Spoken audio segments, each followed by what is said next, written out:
I do wonder how other ants peep that. Yeah. Like, I think Dave's acting really sus. Like, I think it was a smell thing, if I remember. I think so too. But I just imagine that, like, he keeps asking me to go out onto a branch and just inhale the air near him. I don't know what's going on. It seems sus. We should maybe kill Dave before he can kill us. Get rid of Dave.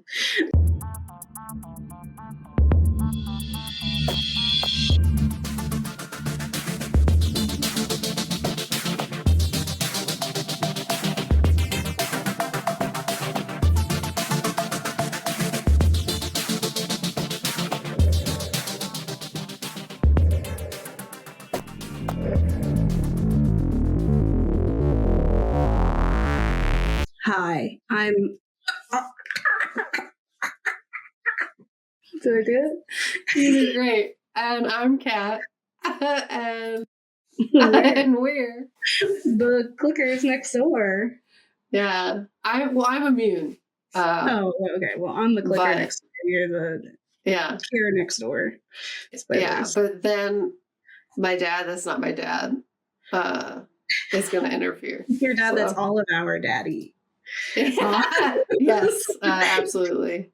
Yeah, we're the Ghouls Next Door, a media literacy show from a horror lens where we explore the real life, historical, and biological influences behind our cinematic fears. And today's episode is a part 2 of our video games that turned into really good shows, really good video games that turned into really good shows series. And today we're talking about The Last of Us, which the Ghouls have talked about The Last of Us, but we talked about the video games because we didn't know the show was going to be all that. Yeah. We didn't know that was happening. We didn't know it was going to be that good. And then it was, and we're like, whoa. Yeah. I was like, wait a second. Yeah. And so we did talk about it, and that was a fun episode because we swapped places. And Kat took care of the media because Kat has played both of the games, and I tried to play the game. I'm not good at stealth. Like, I'm not good at games that I don't have infinite bullets. Yeah. And I have to be strategic, and I have to, like, throw bottles and then run. And I also, like, as scary as Fallout is, genuinely, Last of Us clickers are so terrifying. First of all, like, they activate my trypophobia like something crazy, and then on top of that their sounds, it's so effective. It's a brilliant horror machine, and then on top of that it is social commentary as well.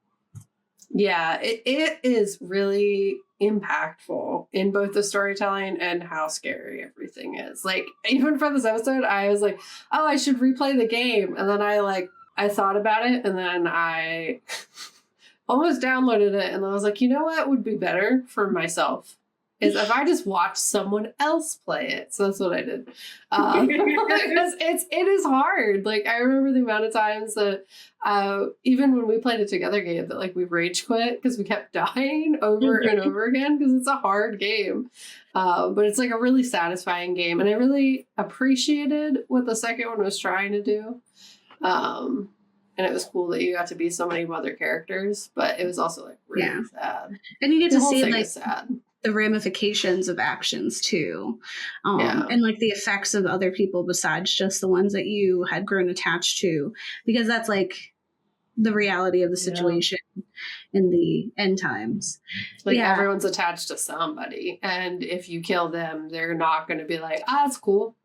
Yeah, it's they weren't a great person, you know. That's not what they're gonna do. They're gonna be like, "What the heck? Now I gotta kill you." I guess. It's cyclical. It's a super real issue, and so I highly recommend you checking out our Last of Us video game episode so you can hear Kat tell you about the games themselves, which could inform, if you haven't played the games, what your experience would be like watching the show. And then on top of that, I will talk about it a bit today, but I had discussed the real horror of The Last of Us, which is the mushrooms, and that you should be afraid of mushrooms in a way that, like, you should respect them and their possibilities. And Yeah, nature is crazy. I think mushrooms are the coolest thing ever. And that's like true. healthy respect. It's the same thing like I'm afraid of horses because I have respect. I respect them. That's why I fear the ocean.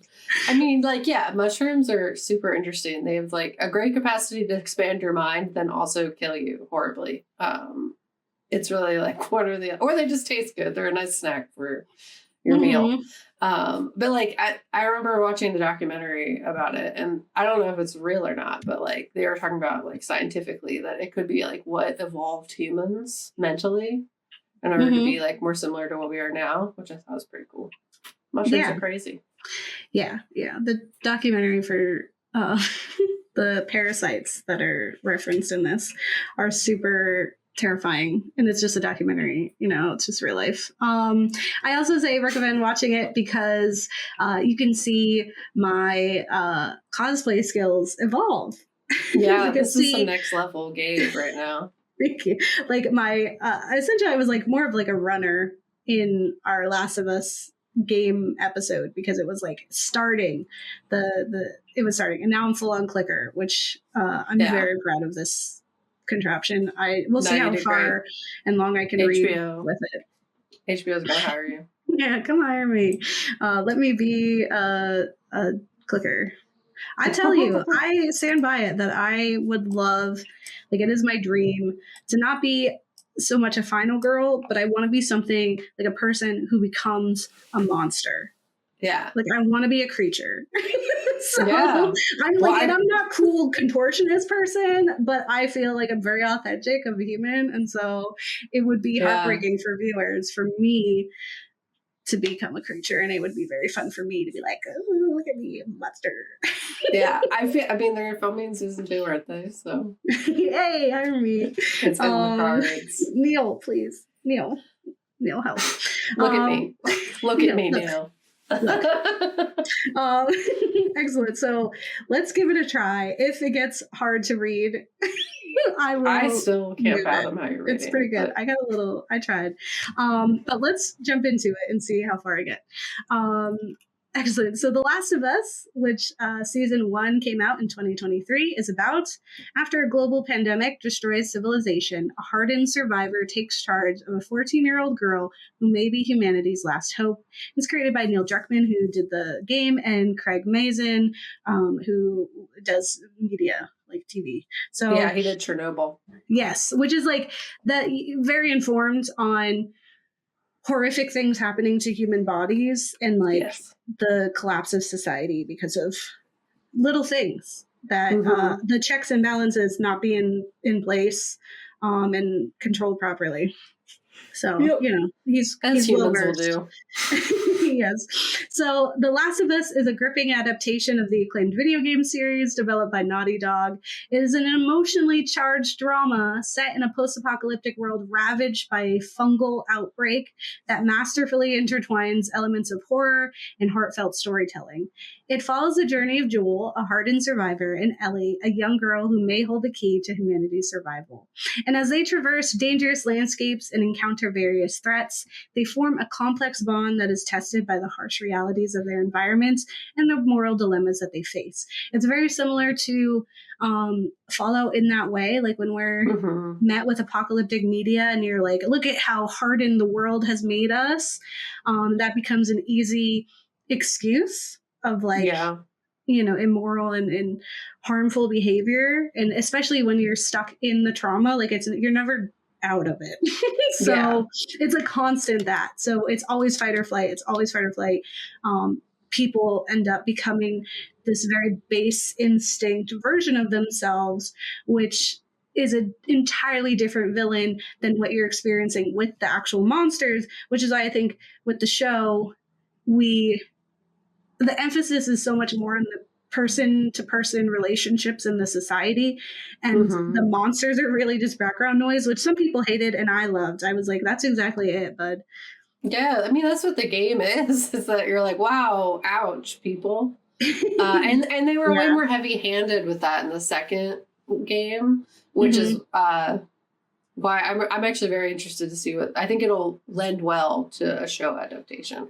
In a way that like the first one definitely did too, but it was definitely a little more focused on, oh geez, scary monster, and like definitely people, but the show like really spotlighted that in a way that I think was true to what the second game was doing. Yeah, and I'm very interested to see how the character of Joel is handled in season 2 when it's played by Pedro Pascal, which we've all now developed like a certain. I think it'll be very effective. Like, I think it'll serve its purpose of what Drickman was trying to do, because we already have that connection to Pascal. So it's going to be like, oh, shoot. Yeah. Right. People are going to hit heavy. Yeah. Hard. So I think that's going to be great. But with the show, we begin the series getting to know Joel and his daughter, Sarah. And it's a lot of scenes are almost like point for point from the game. Like, you could see like you watch them at the same time, it's the same scene. But what we saw in the first episode and what has continued throughout this whole series is those brief cinematic moments we get in the game are now like, we kind of zoom out and we get a before to lead in, we get to get connected to these characters, we get it after, we get to fill out the whole picture, because we're not just running from our lives from clickers. So we begin the series getting to know Joel and his daughter, Sarah. And throughout the beginning, viewers can catch glimpses into the impending doom in this incredibly regular day, right? There's just a dusting of something evil this way coming. And after the end of the world, which is brought about by a pandemic of disgusting and traumatizing proportions, and the loss of Sarah in most of the world's population, we are jumped into the future of 2023. And in this future, major cities like Boston have transformed into oppressive quarantine zones ruled by ruthless military regimes. Amidst this bleak landscape, Joel is now a hardened smuggler, and his aim, along with his partner Tess, is to secure the resources needed for a journey westward to get his brother, which is like similar background, right? This time we get more about Tess. We get more about Tess now, and like their relationship. Like, everything happens so fast in the game, even though it is such a robust story, that this is like, okay, now we can actually sit with these people. However, Joel and Tess's plans are upturns and an unexpected turn when they encounter the Fireflies, which are a rebel faction led by Marlene, and they have held captive Ellie, who is this young girl whose significance to humanity's survival becomes increasingly apparent. And so Joel agrees to transport Ellie westward, setting in motion a perilous journey fraught with danger and moral ambiguity.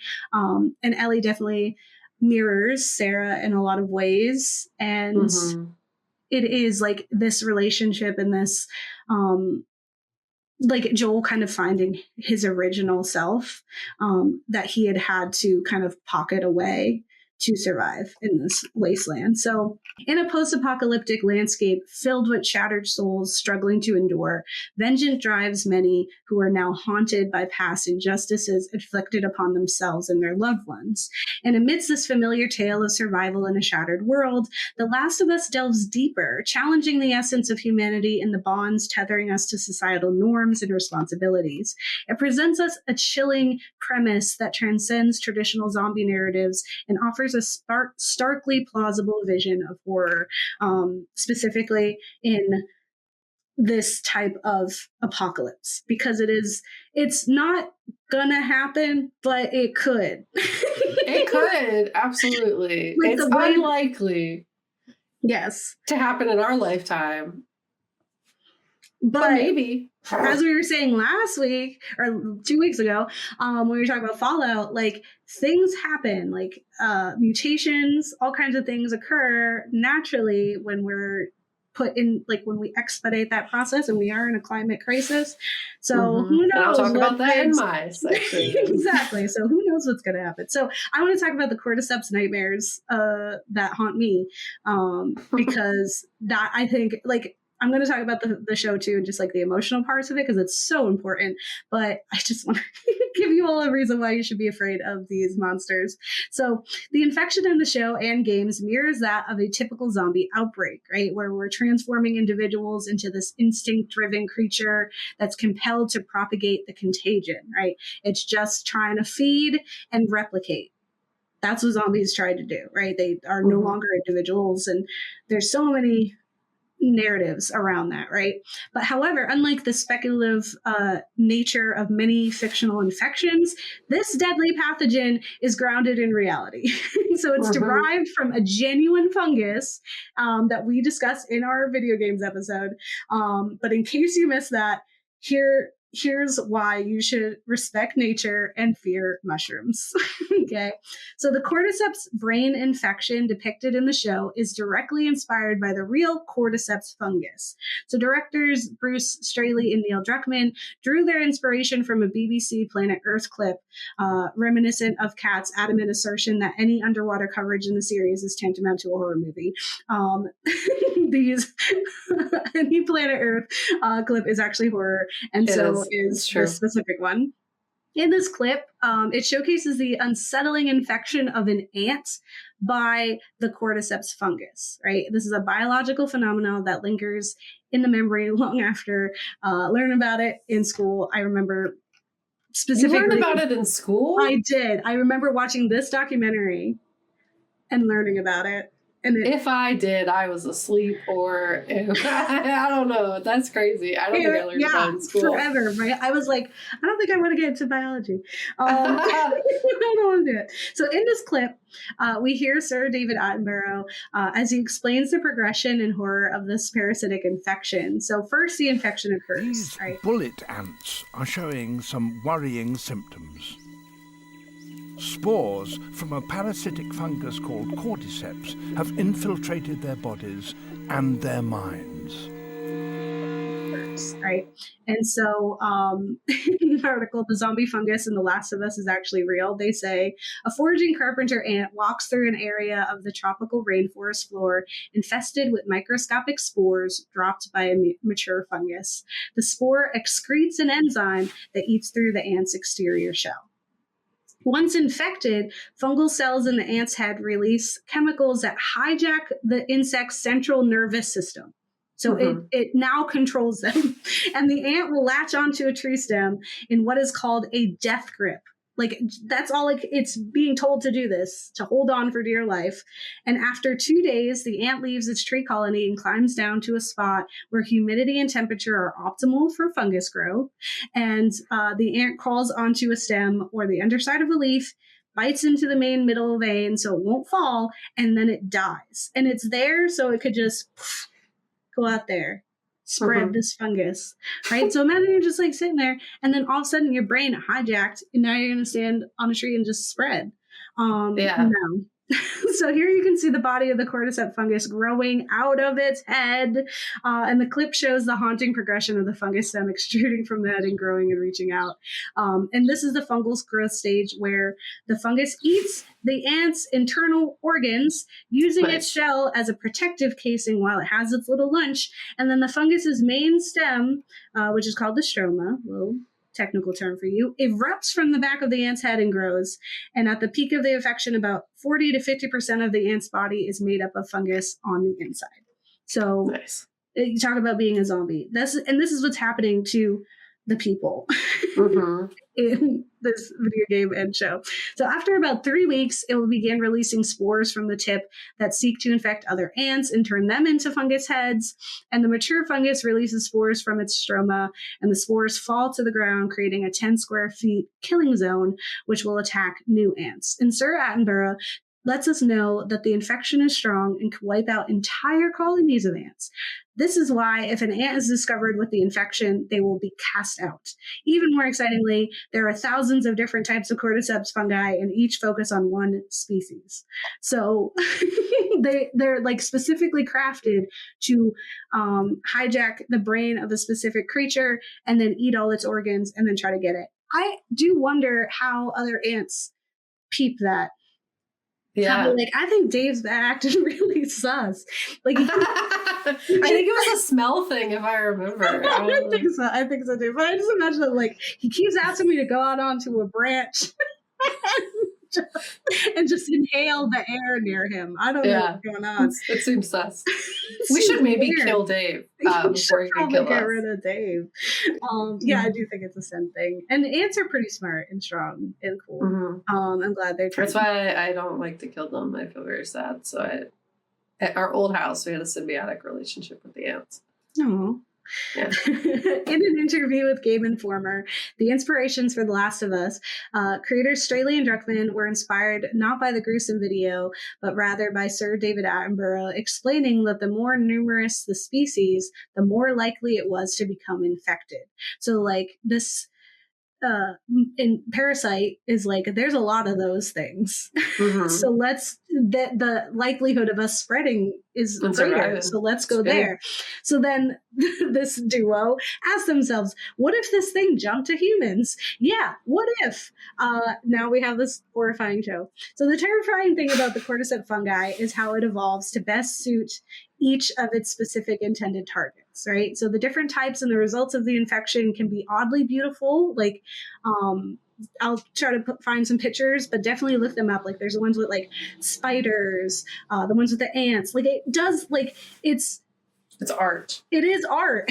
it's like bio art, and it is like, you know, very vibrant colors and like fauna. Like it is. Yeah. It's really cool because it's like, there is new life blooming from the carcasses of these dead things, and they're becoming something new, which is like very interesting. And it's the way that the world works, but it's also terrifying and haunts my nightmares. So, so as beautiful as some of them are terrifying. There's one type that's specific for tarantulas, and if you're listening, please go look it up. It's called the Cordyceps ignota. Cool. This one sprouts several buds from its victim and doesn't aim to spread, but simply kills its prey. Just forgiveness. But how does it keep go? It just, I don't know. It's just out there. It's a killer. I don't know. I have to ask them. Gotta go on it, you know. Fortunately, there is reassuring news. The likelihood of a cordyceps fungus infection affecting humanity is low. Currently, no known species of cordyceps target humans or any mammals for that matter. While it's theoretically possible for such an evolution to occur, it would likely take thousands of years. And given our collective experience navigating respiratory pandemics over the recent years, there's little doubt that humanity possesses the capability to contain and mitigate the spread of such an infection. Absolutely not. Yeah. If it were to arise, like in the beginning, you see how like quickly it's like one person is sick and it's from rice, and it's everywhere, and then it's everywhere, and it's too late. You don't even got to put it in rice now. They put it in the mushroom coffee. The mushroom coffee I have has cordyceps in it. That's terrifying, Kat. Don't do that. I'm gonna have to cast you out.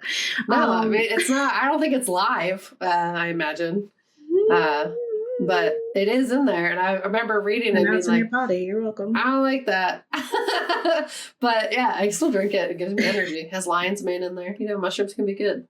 When they don't form this thing.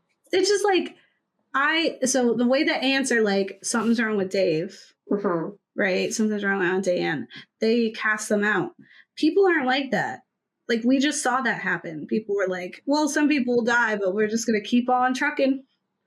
That's not how any of this works. So there is speculation about the potential impact of medicinal drugs containing cordyceps on the evolutionary timeline, possibly accelerating any such process, like putting it in coffee. But I think like taking live shrooms and putting them into different medications, and I think just like tampering with the natural versions of them could lead to an unnatural progression towards humans, because maybe they just didn't even know about us, you know, and then all of a sudden they're like, wait a second, but what if I bet their organs are yummy.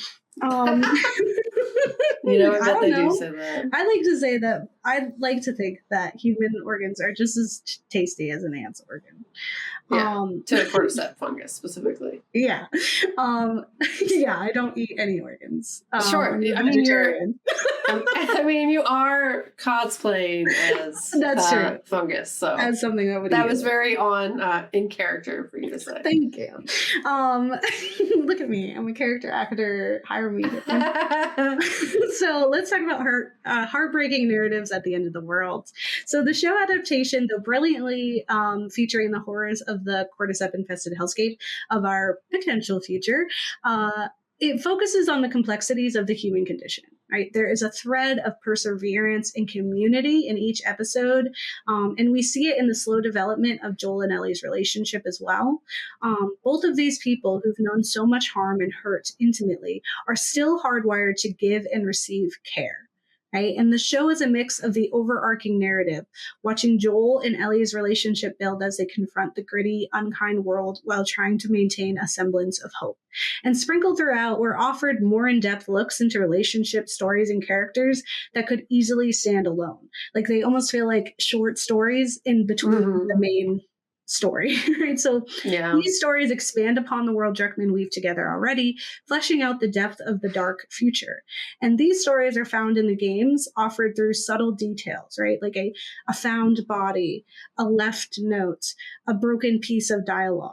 Right. Yeah. And the show allowed Druckmann to be overt with his message, to tell the story we'd have to piece together in the game, now full and complete.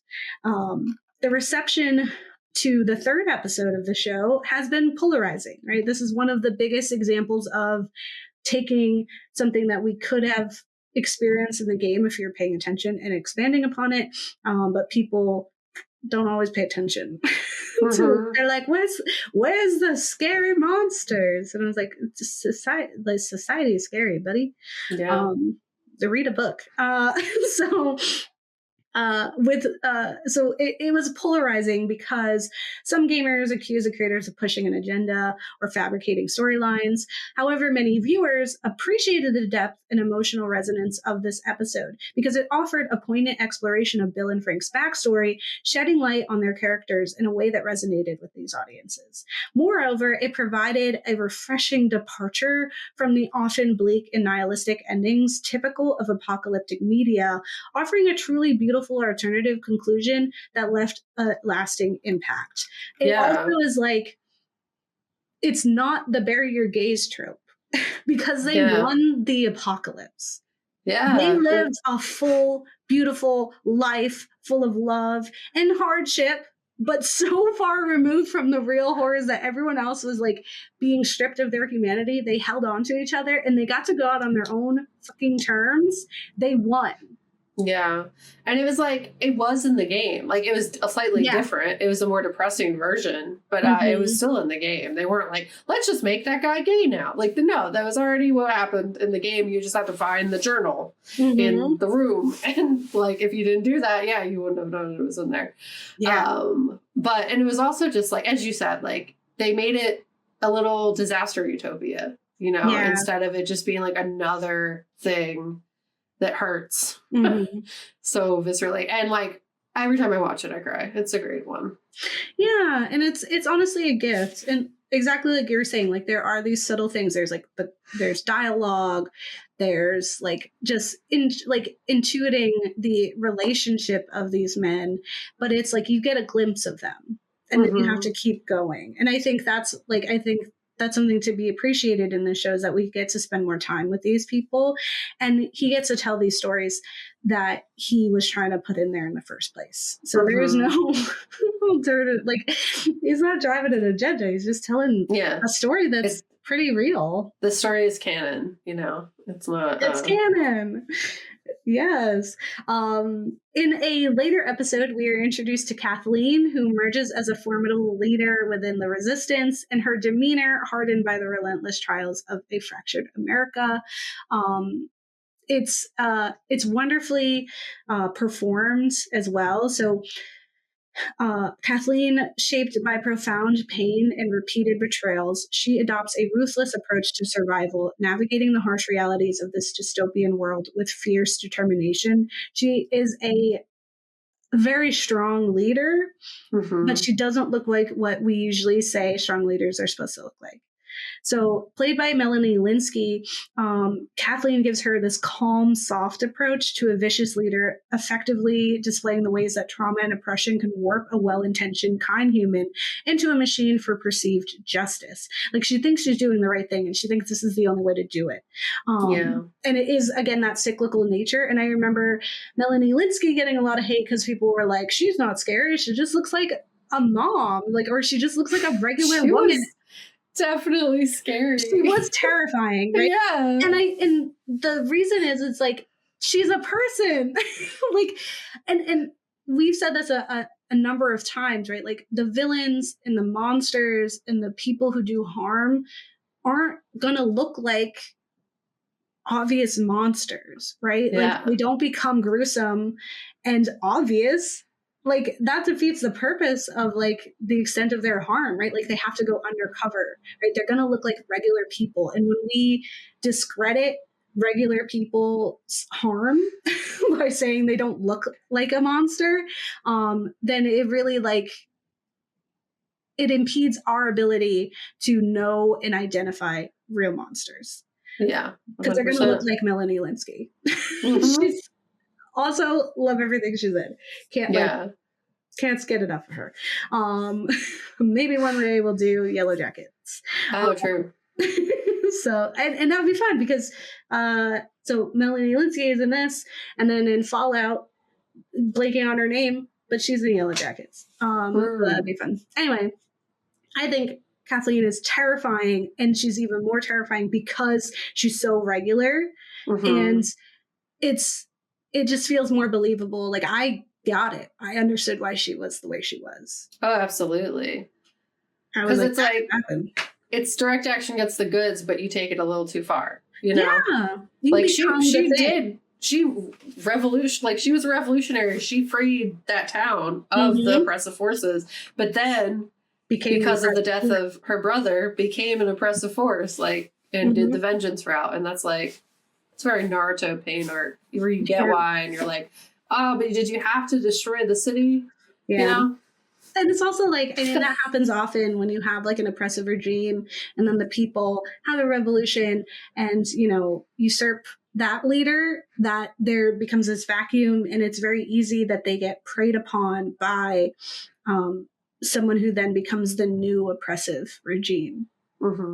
And so, like, you know, certain, like, better things could have happened here, right? But this is honestly taking a page out of the book of reality in life.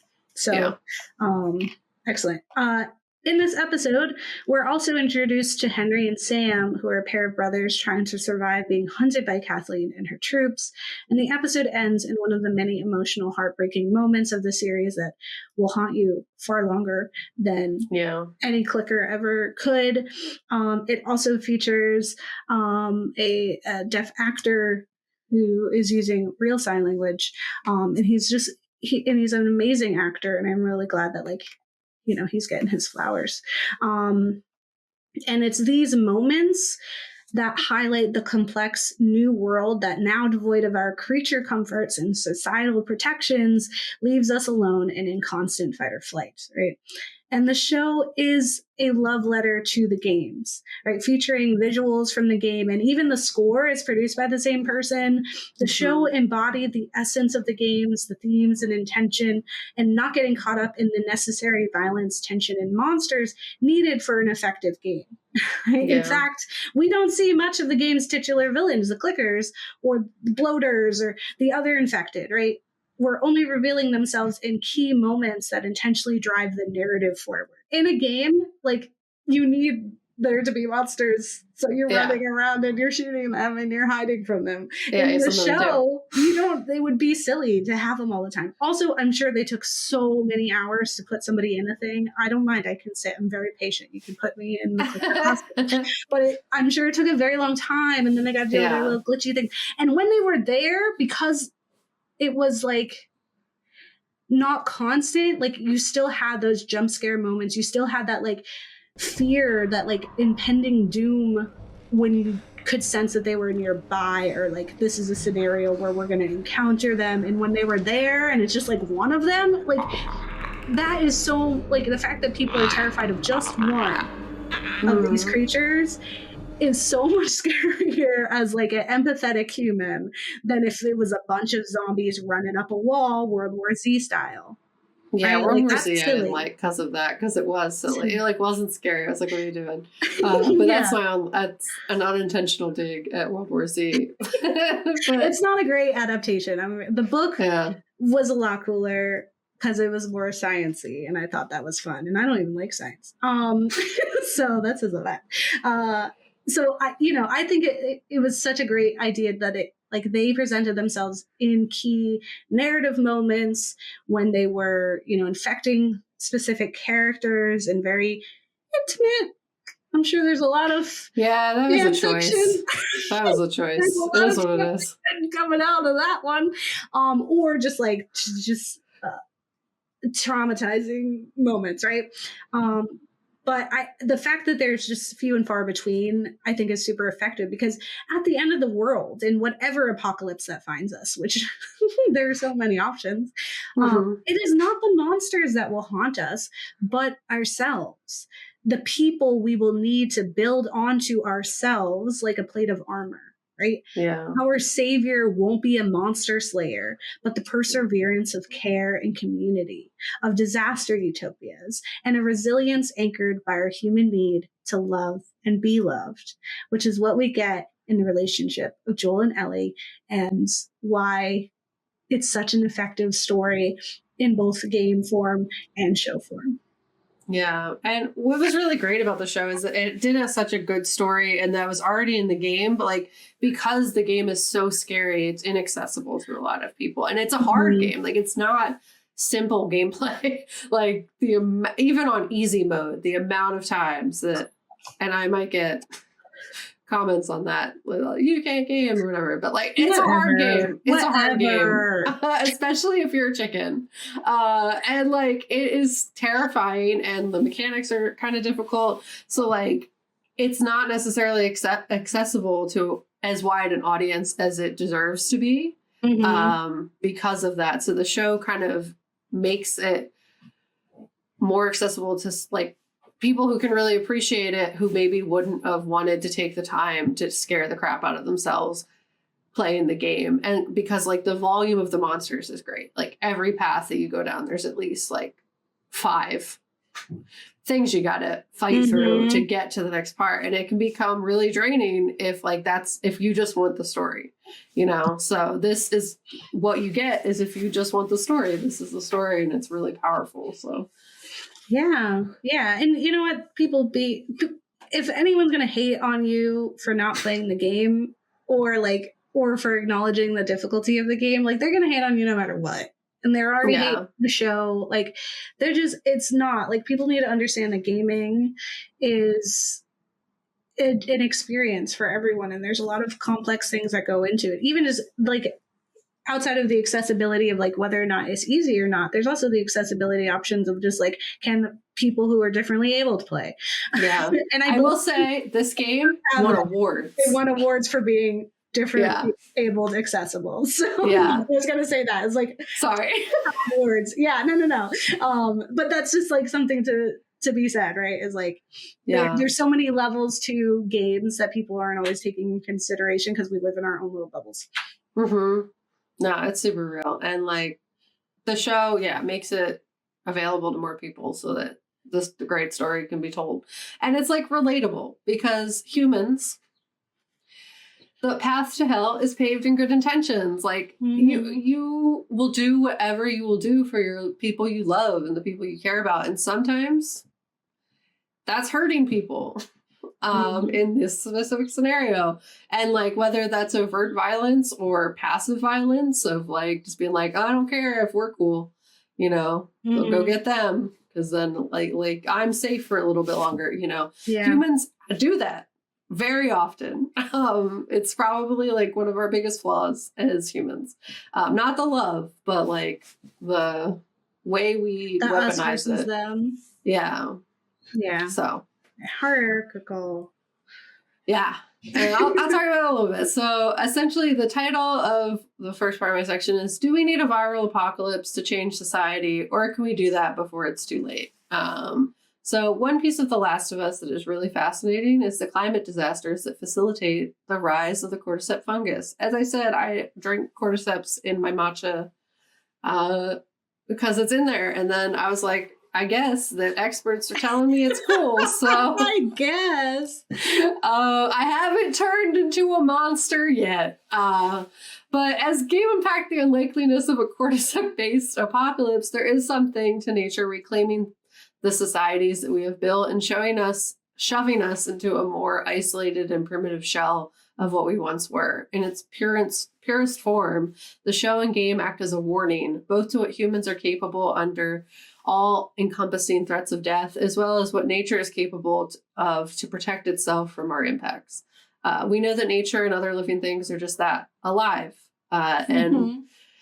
But humans, especially those drenched in Western culture, detach themselves from the significance of that reality. We don't take care of the planet. So that nature is alive just as we are, and it just uses other means to protect itself. So the cordyceps virus, fungus, whatever, is an act of nature, just like the happening. They're like, people, you're doing it. Wow, maybe don't. And they took us out because another thing was like, I really want to keep living, and you facilitated my turn, Yeah. And we're like, dang. And then the world becomes green again, and all of our destructive planet-killing things collapse. And we have this really beautiful landscape of like greenery taking over urban landscapes and stuff like that, as horrifying as it is. The whole pandemic of like people being like, nature is healing. And then it was like, there are flowers blooming in Antarctica. And it was like, there are flowers blooming in Antarctica. Yeah. Nightmare. It's a whole thing. So in an article titled, The Last of Us is an almost perfect metaphor for climate change, but it gets one thing wrong from the Salon. They say, the show trades immersive action for evocative drama and somehow doesn't stumble over itself. A testament to the show's creator, Craig Mazin, and Neil Druckmann, the mind behind the video game, the duo are clearly aware of the game's broader implications. And Mazin recently told Wired, I think the thread underneath The Last of Us is you don't want to be too successful on planet Earth. And he continues that I'm not an anti-progress, back to the Stone Age guy, but we must regulate ourselves or something will come and regulate us against our will. And the cordyceps fungus is not necessarily the Earth rising to defeat humanity, but it is an unseen consequence of human impacts on our climate, because the only way the cordyceps fungus will be able to transfer into mammals is if the planet keeps rising in temperature, allowing them to adapt and evolve to accommodate and survive in warmer climates.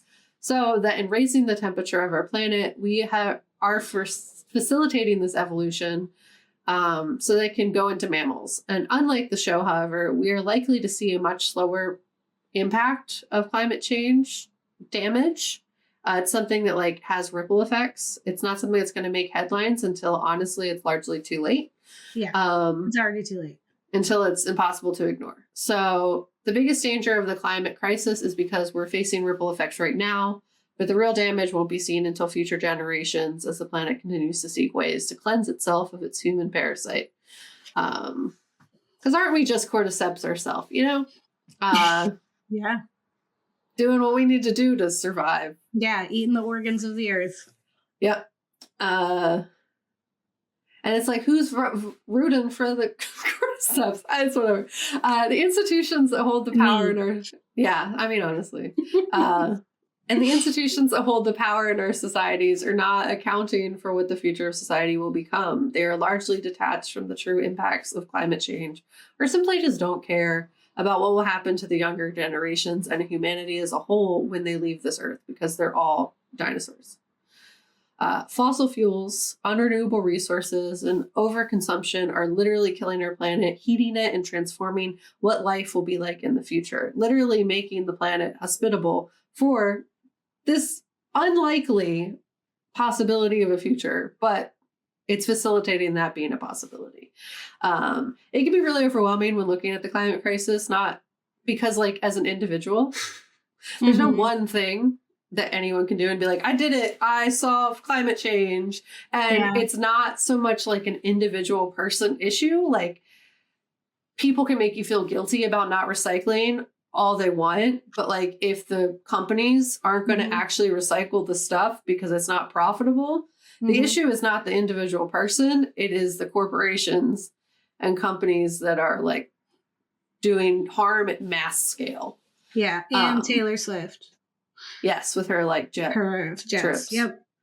Yeah. So how we as individual people motivated by those around us and our connections basically have so much less power to change the systems than the government structures themselves. But if we work together, it's a little different. If we're working as individuals, it doesn't really do anything. But if we work as a collective and we build community, it works a little better. So in looking at it this way, the fireflies and uprisings seem to be something we may need as a pre-apocalypse response rather than a post. So climate change and the increase of pandemics is something that will happen also. So as I said, not the Cordyceps pandemic, but as we literally just dealt with a really big one and are still are. Unfortunately, with climate change, the increase of infectious diseases spreading globally will continue. Again, not resulting in a total apocalypse, but definitely resulting in mass losses of life for many of our most vulnerable. And the gradual shifts in weather patterns, melting glaciers, and habitual destruction or habitat destruction are not only altering ecosystems, but also promoting and the transmission of pathogens into new regions and hosts. As extreme weather and altered seasons become the norm, the interconnectedness between climate change and public health becomes more evident, demanding urgent systemic changes to prevent further crisis. Systemic change that under capitalism likely will struggle to take off without swift and determined action. And I say that specifically because the lack of profitability in like actually doing it. Under capitalism, you're not going to fix the problem because it has to be profitable to do so. Yeah, and it's not going to be. And like, because we've already given power to the companies and people who are responsible for that. Like, you know, they have entire smear campaigns against green energy. Like, it's... Yeah, or they ban the only cars that are actually doing it so that Tesla can have a good time, you know? Yeah. It's a whole thing. It is a whole thing. The changing climate conditions expand the range and activity periods of disease vectors such as mosquitoes and ticks. Warmer, shorter winters and longer summers create favorable environments for these vectors to thrive and spread diseases like malaria, Lyme disease, and babesiosis, which is a disease of cattle and other livestock transmitted by the bite of ticks, and it affects babesiosis. Yeah, I don't know if I'm saying it. Pig. Yeah, I don't know if I'm saying it correctly, but it is babesiosis. But it affects red blood cells essentially and causes the passing of red or brackish urine. So not fun. For instance, malaria transmitting mosquitoes are moving northward due to increased temperatures and altered rainfall patterns, leading to higher transmission rates in previously unaffected areas like Florida and Texas. Specifically within people who had not left the United States, which is like a big deal because it used to be like, you travel, you get it, you bring it back. Similarly, tick-borne diseases are now occurring in winter and in regions farther north and west than in the past. This expansion not only increases the incidence of these diseases, but also introduces them to populations with little to no immunity or preparedness, basically exacerbating public health challenges. You saw how great we handled the pandemic. Yeah, and now look at us, because now we don't even have whatever defenses we used to have because we've been inside. They're gone. Yeah. Moreover, the phenomenon of zoonotic transfer, where our diseases jump from animals to humans, is intensifying due to habitat destruction and climate change. Deforestation, specifically in the loss of natural habitats, forces wildlife to move closer to human settlements, increasing the likelihood of a zoonotic disease such as the Nipah virus, which is from the World Health Organization, says it's transmitted through contaminated food or directly between people. And in infected people, it causes a range of illnesses such as The asymptomatic version, it's an infection to acute respiratory illness and fatal encephalitis. The virus can also cause severe disease in animals such as pigs, resulting in significant economic losses for farmers. And as well as plague and hantavirus. You know what the plague is because of books, but hantavirus is a disease that can infect people worldwide. People who get hantavirus from contact with like rodents, mice, especially when exposed to their urine, droppings, or saliva. It can also spread through the bite or a scratch of a rodent, but it is rare, and it essentially can cause two syndromes. Hantavirus found in Western Hemisphere of the U.S. Can cause hantavirus pulmonary syndrome, as well as the hemorrhagic fever with renal syndrome. Basically, one is worse than the other, but is a group of clinically similar illnesses caused by hantavirus found mostly in Europe and Asia. It is adapted to where it is located. So essentially, the spread of these illnesses can become too great for public officials to manage. Specifically, the Nipah virus outbreak for example, was linked to the deforestation in Indonesia that displaced fruit bats, which then transmitted the viruses to pigs and subsequently to humans. So the Nipah virus has a fatality rate of 40 to 75%, which is really high, and serves as a stark example about how dangerous and how quickly these kind of viruses can take people out. As climate change accelerates, these zoonotic transfers are becoming more frequent, highlighting the need for integrated approaches to wildlife conservation and public health. In addition to the vector-borne and zoonotic diseases, climate change also influences the spread of fungal and waterborne infections. Fungal infections like valley fever, which causes a lung infection, is caused by the really hard to say fungi, Coccidioides fungi, which are appearing in new areas due to changing environmental conditions. Previously confined to hot, dry regions, valley fever has recently been diagnosed as far as Washington state. Waterborne diseases such as E. coli and Vibrio, as well as like when we did the Bay episode, like flesh-eating bacteria from the destruction of the ecosystems, they're becoming more common and as rising sea levels and increased coastal flooding create conducive environments for these pathogens. So these shifts underline the importance of robust disease surveillance systems and the need for healthcare professionals to adapt to emerging healthcare threats driven by climate change, and as well as like our changing immune systems. As Gabe said, like what COVID has done to our immune systems, as well as what isolating has done to our immune systems, will have long-lasting implications. And the economic and social impacts of climate-induced disease spread are profound, further complicating global health instability. Essentially, it does a bunch of different things, including declining agriculture due to changing weather patterns, threatens food security, leading to starvation and economic instability. This, in turn, weakens our immune system, increases susceptibility to infectious diseases, creating a vicious cycle of health deterioration and economic hardship. If you're also thinking of like our insurance system and the way that we like as a country don't feed our population properly, we're already setting up these illnesses to spread and do well. The COVID-19 pandemic has demonstrated how interconnected these issues are, with climate change likely playing a role in the virus's spread and impact too.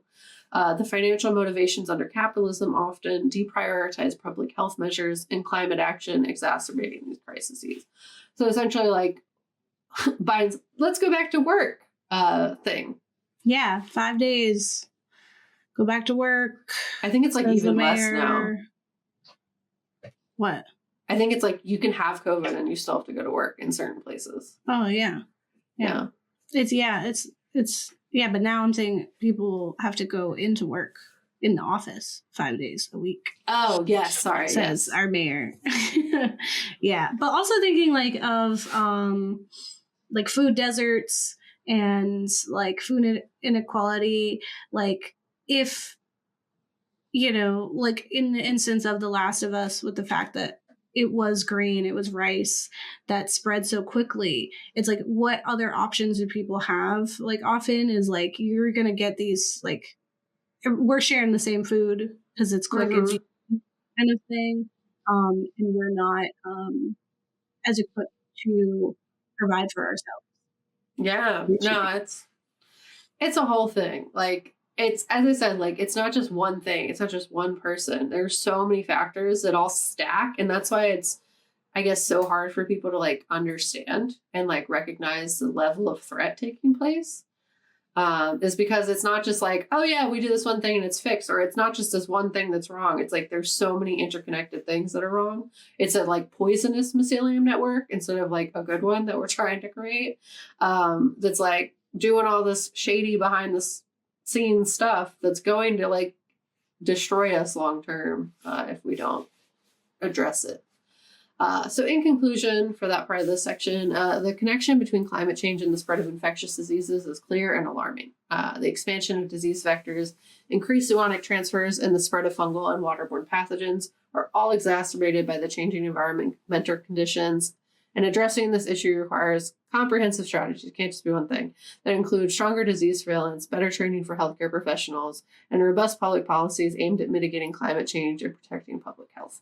And also just like taking care of each other. And as we navigate these challenges, caring about life in general, not just human life, just life, like life and descent, as you said. Yeah. like caring about the future. Just care. Not about the next year, but about like 50 years from now when you might not even be here anymore. Planting trees that we ain't gonna be under. Yeah. Earthseed. It's kind of cute. It is crucial to recognize the urgent need of the systemic change to safeguard our future against the escalating threat of climate-induced diseases. And if this show didn't make you feel that, maybe I just did. I don't know. Yeah. So how does one help prevent this kind of future? Because like, I just throw a lot of depressing stuff at you. So like anything else, it is no good to get people all depressed and overwhelmed by the climate crisis. Don't look up it, we can't fix anything that we think is unfixable. It starts with deconstructing a lot of systems, specifically colonization, capitalism, and our hierarchical social structures. And that sounds really like nebulous. What does that even mean? But this is why the issues taking place currently matter so much. Like saving our planet and each other is so much more complicated than any one individual action. There's a collective of actions, a collective of people working together and building community that need to heal this wound by educating ourselves and doing whatever we can to educate each other and creating the structures for a disaster utopia before the disaster. And all of the horrifying things in the world right now all connect back to climate protection, acting as a mycelium network, but like a good one. Standing up for people in places like Palestine, the Congo, Sudan, and what's happening in New Caledonia are essential pieces of solving the larger problem at play, because largely what's taking place in all those places are things that hurt the climate. They're literally dumping toxic stuff into the air all the time to murder people. So, or they're forcing children to mine stuff that they should not be touching at all. And like taking from the earth. It's a whole thing. So you have to care about those things, even though they seem all like individual events taking place right now. They're all connected and they all will help heal the planet by deconstructing the colonial powers that be and the capitalist motivations for what they're doing. So also an additional thing you can do is supporting and listening to indigenous populations. And the Climate Clock app, like it's all about returning land, so because they know what to do to heal it. So essentially, why are we doing this? Because structures and systems that perpetuate colonial control over these areas destroy land and humans for profit, which facilitates climate harm and human harm, like just like harm. You shouldn't be pro-harm, Yeah. When the system prioritizes profit over life, life is the cost of these systems existing. And the only way we can stop these big bads, the people making the most harm happen actively, is by dismantling these systems from being able to system. Boycotting the companies that are causing the harm and taking the power back from them. For example, just to list a few people that you consider never buying things from again if you can help it. Kellogg's, Apple, HP, ExxonMobil, Shell, BP, Nestle, Coca-Cola, Starbucks, any fast fashion brand, Google, Dell, Microsoft, Samsung, and especially Tesla. Yes. All of them are important. And among others. So like, if you want to fill our comment section with other people that we should maybe not be spending our business or money towards, I would love to hear it. Additionally, this is the way that we tell them that it's not profitable to damage the world. Because they can only keep doing it if we give them their money.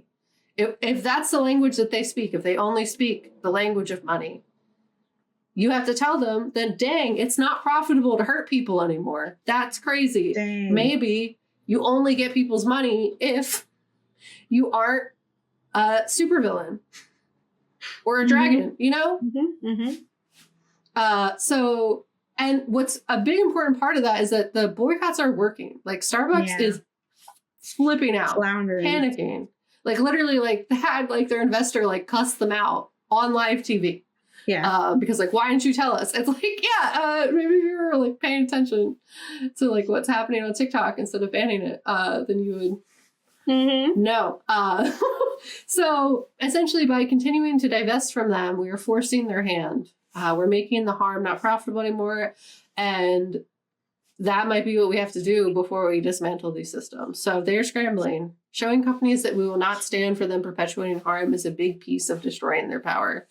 And us prioritizing each other over convenience can make us as deadly as these companies, as the cordyceps fungus was in the show. We can do that because we can do that before the climate crisis gets worse, and we can do that before the apocalypse.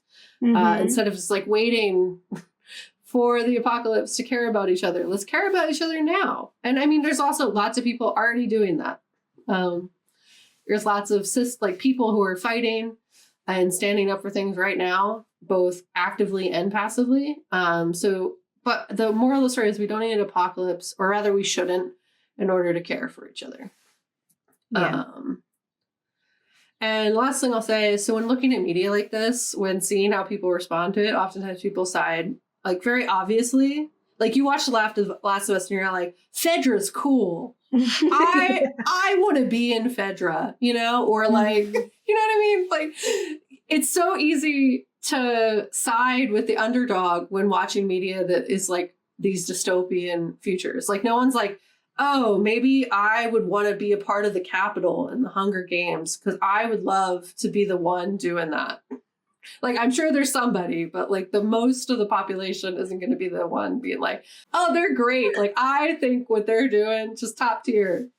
Love that for everyone. Sure. You know, like it's very easy. Kids fight to the death. Yeah, like who's... No, everyone is like Katniss Everdeen, you know what I mean? Like, yeah, exactly. Everyone's like Joel and Ellie. Like, they're not like, heck yeah, Fedra. Yeah. So the revolutionary fighting against the system of oppression is the one we generally side with in media. And it's easiest for us to see how wrong these oppressive structures are in media when they feel further away from reality. They make us feel inspired to stand up for what is right. The ethical and moral dilemmas have less personal trauma attached to them. But there is an issue with presenting these stories as some fantastical dystopian future world because villains like Fedra are our system right now. Yeah. The atrocities enacted in these post-apocalyptic dystopian futures are based on the realities that have already taken place or are currently taking place. They are what is being done in places like Palestine and the Congo, among many other places across the globe. So they are our history and our present, and without recognizing that and standing up for these things in real time, like no one likes protests while they're happening, but they write about them and say, oh, great, in history. You know what I mean? Thank goodness that happened. Yeah. Yeah, like you need to support them in real time for things to change. And if we don't, we will repeat it until there's nothing left. We will facilitate a world where The Last of Us is all we have. So for actionable next steps, please see the following resources. If you go to our blog, you'll see a bunch of resources, specifically like step-by-step guides to taking actions, Operation Olive Branch spreadsheets for families to support in Palestine, mutual aid spreadsheets for people to support in the Congo, petitions you can sign, and various other things, as well as some brands you can support that actively support Palestine, and creators that educate, like are the main people that like I follow to learn about things. For all of these topics and things you can read. I have like a long list, including like Braiding Sweetgrass, Indigenous Wisdom, Scientific Knowledge. Gabe was recommending a book called Emergent Strategies, Shaping Change and Changing Worlds. Justice for Some, It's Not That Radical, The Ethnic Cleansing of Palestine, How to Go Mad Without Losing Your Mind, The Trinity of Fundamentals, and the list goes on. There's lots of books that you can read in the meantime while you're figuring this out, and then you're economically supporting creators and educators who are on the ground fighting. So there's lots of things you can check out on our blog, which we'll link access to. But moral of the story is there's lots of stuff you can do, both actively and passively. Revolution is accessible if you seek it out. Yeah. And I will say, like, we don't like read each other's pieces before so that we can react genuinely. We usually just make sure we're not talking about exactly the same thing. But I do love that we both kind of came to the same conclusion of like, we could stop this now. We have to value people, that the apocalypse, like whatever form it's going to be, is going to happen. Like it is happening in a lot of places, like the apocalypse and that level of trauma and relentless pain is happening in a lot of communities and areas in the world. And so it's not alien, it's not foreign to understand that, and that we can be doing things now to do that. And the biggest way to win the apocalypse is to care about each other more than we care about winning, or more than we care about getting one up on the next one. Like, we just got to care and love and create those resilient spaces, those disaster utopias. Because then it'll be harder to destroy, like, honestly.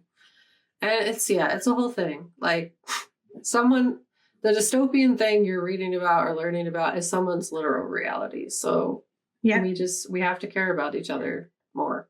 Any Octavia Butler you read, it's speculative fiction. It's I read some statistics and I'm just paying attention. Like, I'm literally just looking around, and I'm like, you know what, I bet our literacy levels are gonna tank, and then lo and behold, parable is over. You know, like, it's not far off. Climate change, who knew? Oh, climate is gonna affect our natural world, and we have all these fires. Parable is over. So it's a whole thing. And that's why I really appreciate media like this. And people are going to hate on it, and those are the people who are never going to be the ones who appreciate it.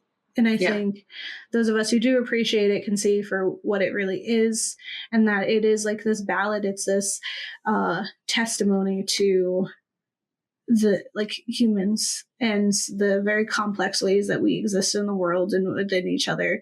And so it's a great show. I highly recommend. It is a very emotional show, so you have to be in the right headspace. It is going to break your heart in a lot of ways because it is gritty in that way, but there is sprinkles of hope, and there's in really kind of gritty way. But that's our video games became really good shows series. Only 2 episodes this one. So. We were going to do more, but then it was like, whatever, we want to move on to something else. So we're going to do a different series in 2 weeks. You'll see us again in our new series, and we'll be doing something else. But let us know what you think about The Last of Us. Have you played the games? Are there other games that you would like to see them make really great TV shows out of? And why do you have such confidence that they could do it? I don't believe in the BioShock game turned into a show. It's not going to be good. I don't care what anyone says. And I don't believe in the Borderlands show. I don't believe in them. Yeah. What if they end up being good though, Gabe? I think that would be bonkers, and we would come back on the show and you have to make a public statement. I would. I was wrong about Borderlands. I dare you, creators, and I'm sorry, to make it good and to hire me to be in anything. I want to be a creature. So, don't get married. Well, your kids, or your kid will be immune when they try to eat them, and then they're like, yeah, I'm gonna cure the apocalypse, maybe. Or you lose your kid, and that becomes like that's like when they fridge your your wife in comics, but it's like they killed your kid and now you have emotional trauma. Yeah. That will come back later. Yeah, that also. Okay, like us, subscribe, leave a comment. You know it is. All right. Bye.